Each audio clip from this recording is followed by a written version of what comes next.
2012년 5월 2일 네이처지에 아주 논란많은 연구 결과가 실렸습니다.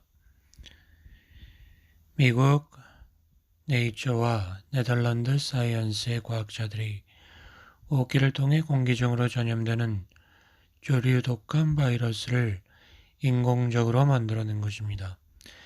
지난 100년간 바이러스를 포함한 미생물이 인류를 괴롭힌 가장 끔찍한 기억은 스페인 독감으로 알려진 1918년의 인플루엔자 유행이었습니다.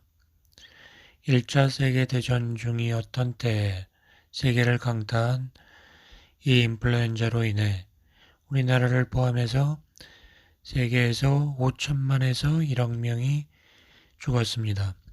그 뒤 인플루엔자는 주기적으로 우리를 괴롭혔습니다.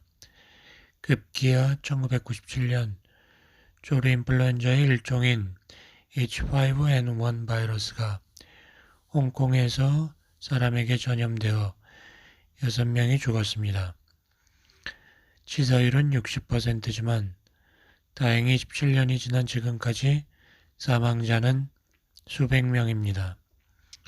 이렇게 H5N1 바이러스의 피해가 적은 것은 그것이 보통의 인플루엔자처럼 호흡기를 통해 공기 중에 감염되지 않아서이죠.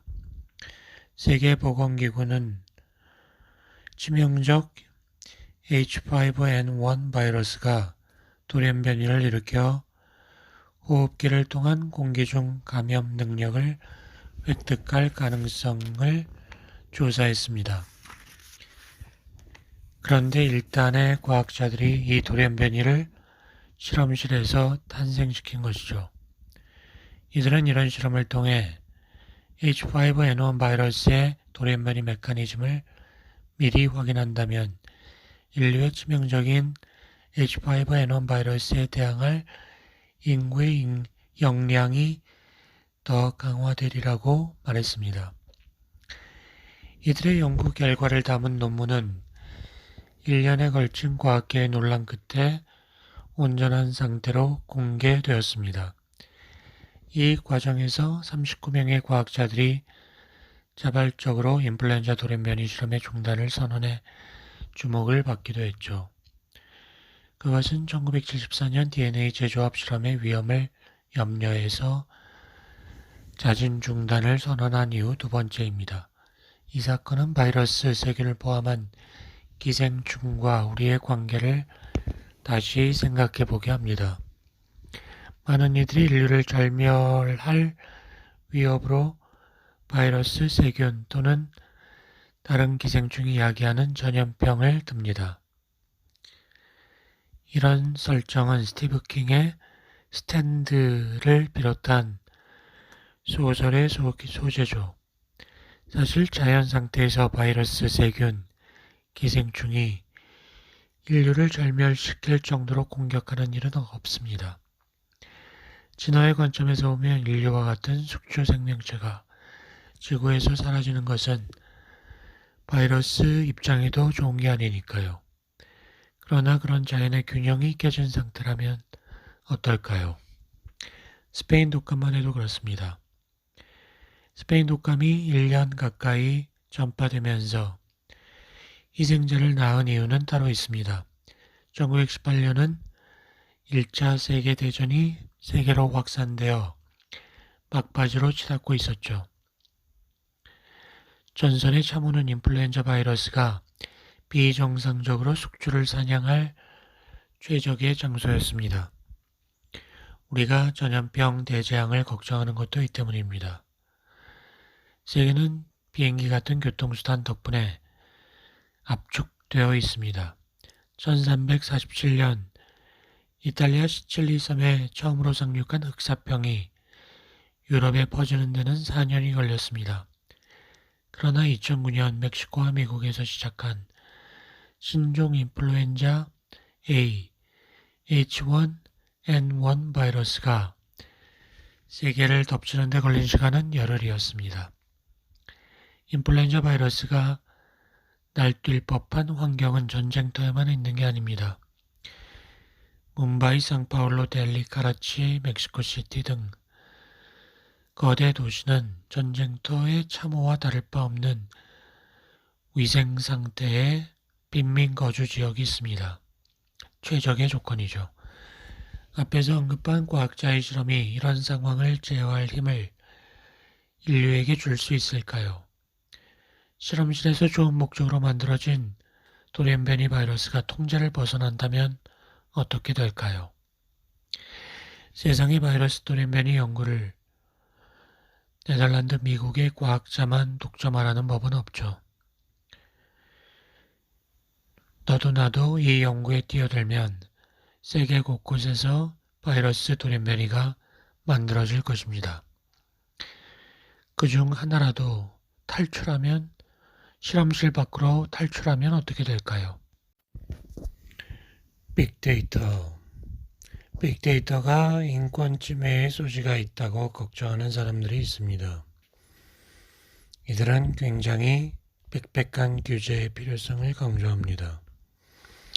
영국 같은 경우 세계에서 CCTV가 가장 많은 나라죠.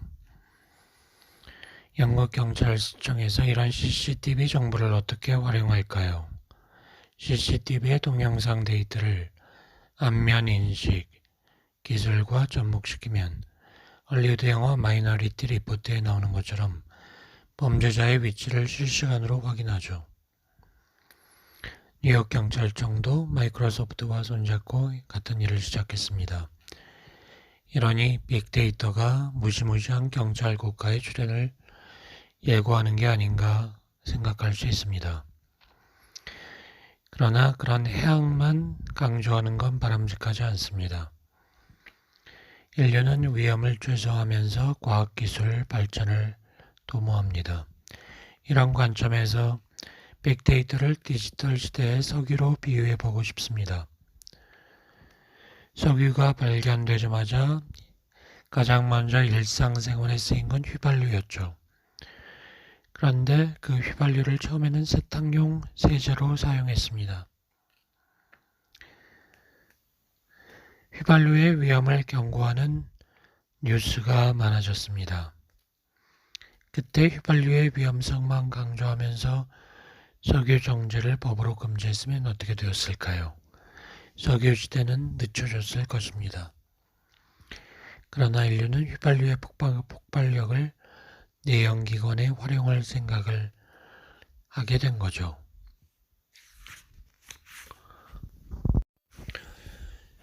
우리가 빅브라더를 두려워하는 이유는 구글과 같은 기업이 빅데이터와 같은 정보를 독점하고 있기 때문이죠. 그런데 빅데이터가 꼭 사익을 증진시키는 데만 쓰일 이유는 없습니다. 빅데이터를 공유할 수 있다면 공익을 위해서도 쓰일 수 있습니다. 2013년에는 돼지고기 값이 폭락해서 양돈 농가가 시름을 앓았죠. 그런데 이런 온갖 파동이 반복되는 이유는 정보의 부재 때문입니다. 양돈 농가가 시세를 늘리고 돼지를 구매할 때 누군가 이 돼지고기가 줄어들 때의 시장 상황을 예측해 준다면 좋았겠죠. 예전에는 그런 예측 자체가 불가능했어요.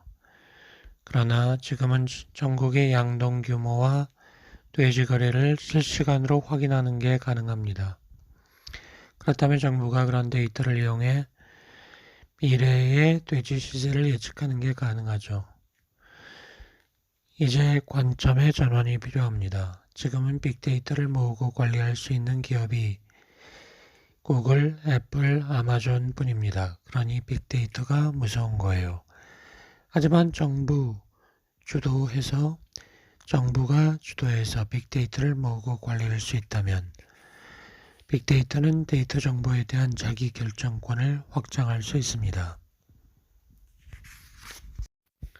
누가 감시자를 감시할 것인가? 2013년 6월 6일 가디언은 충격적 사실을 폭로했다. 미국 국가안보국이 전 세계를 상대로 사생활 감시를 해왔다는 말이다.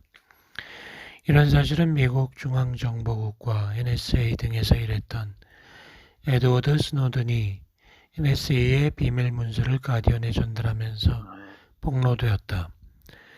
미국 정보기관의 영장 없는 불법 정보 수집은 어제 오늘 일이 아니다. 하지만 스노든이 폭로한 실상은 끔찍했다. 프리즘이라고 불린 NSA 시스템은 개인의 접속 정보, 이메일은 물론 영상, 사진, 음성, 파일 등 모든 온라인 활동을 수집한다. 프리즘이 2007년부터 수집한 정보는 전 세계인의 온라인 사생활에 기반을 둔 엄청난 양의 빅데이터이다. 이런 데이터가 마이크로소프트, 구글, 페이스북, 애플 등을 통해 수집되었다는 것이다. 이런 현실을 보고서 믿고 이쁜 행 같은 이는 빅브러더를 예언했던 1984의 조지 오웰은 차라리 낙관주의자였다고 말한다. 인터넷과 모바일이 개인의 일거수일투족을 빅데이터로 남기는 상황에서 국가든 기업이든 마음만 먹으면 이를 감시하는 게 가능하다는 것이다. 이런 난리법석 속에서도 빅데이터의 가능성은 주목받고 있다. 예를 들어 뉴욕시 보건당국은 식중독을 추적하고자 미국에서 가장 큰 온라인 입소문 사이트 옐프와 손을 잡았다. 옐프는 미국에 있는 대부분의 식당을 검색하고 평가를 올리는 사이트이다. 뉴욕시 보건당국은 2012년 7월부터 2013년 3월 사이 옐프에 올라온 뉴욕 소재 식당에 대한 29만 4천 개의 평가를 분석했다. 그리고 이 중 468개에서 식중독과 관련된 내용이 포함된 사실을 확인했다. 이들은 옐프의 데이터를 통해서 식중독을 유발한 식당의 어떤 음식이 문제였는지도 추적했다. 이런 시도는 새로운 게 아니다. 구글은 2008년부터 독감 트렌드 서비스를 통해 사람이 독감에 걸렸을 때 검색하는 40개의 단어로 독감의 발병을 추적해왔다. 특정 시기, 특정 지역에서 갑자기 독감이나 그 증상에 해당하는 검색어가 많아지면 그곳에서 독감이 발병했을 가능성을 의심해보자는 것이다. 물론 이것이 한계가 있을 수도 있다. 하지만 빅데이터에 기반을 둔 이런 서비스가 세계보건기구를 비롯한 보건당국의 전염병 경보 시스템과 결합하면 긍정적인 효과를 낳을 수 있다. 빅데이터를 둘러싼 이런 복잡한 광경은 우리를 고민에 빠뜨린다. 앞으로도 공익을 핑계로 국가가 빅브러더가 되려는 시도는 계속될 것이다. 여기에 사익을 위하여 자신이 소유한 빅데이터를 이용하려는 기업의 시도도 겹칠 것이다. 온라인에 수많은 개인정보를 21세기 노다지 취급하며 돈 벌 공리하는 이들이 한둘이 아니다. 이런 상황에서 우리가 생산한 빅데이터를 어떻게 통제하고 어떻게 잘 이용할 수 있는가? 오래된 질문이 있다. 누가 감시자를 감시할 것인가? Qui custodie ipsos custodes. 어쩌면 우리는 이미 늦었는지도 모른다. 우리가 감시자를 인정하는 순간 그들을 통제하는 건 불가능에 가까울 정도가 되니까.